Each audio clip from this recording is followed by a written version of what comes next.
वाहनधारकांना पुन्हा मोठा दिलासा मिळाला। पेट्रोल ₹2.42 तर डिझेल ₹2.25 स्वस्त झाले।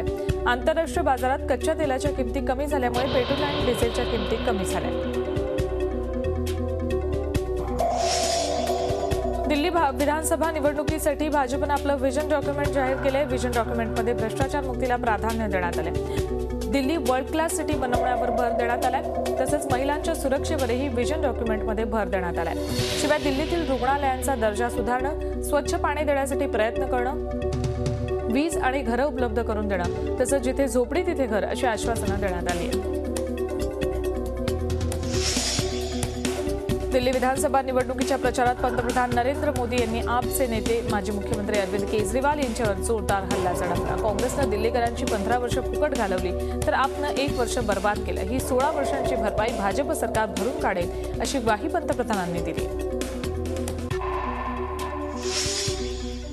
काश्मीर खोरं बर्फवृष्टीनं गोठलंय। खोऱ्याच्या सगळ्याच भागात या मोसमातली सर्वाधिक बर्फवृष्टी झाल्यानं जनजीवन विस्कळीत झालंय।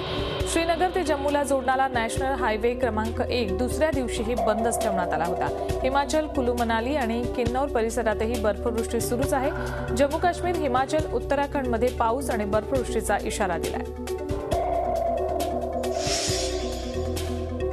अमेरिका पाकिस्तानला देत असलेल्या लष्करी मदतीत यावर्षी तब्बल 6 पट वाढ होणार आहे। 2014 साली अमेरिकेनं $42.2 दशलक्ष ची लष्करी मदत पाकिस्तानला केली होती।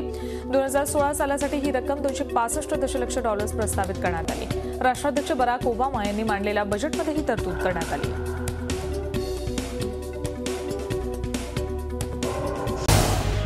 झी 24 तास रहा एक पाऊल पुढे।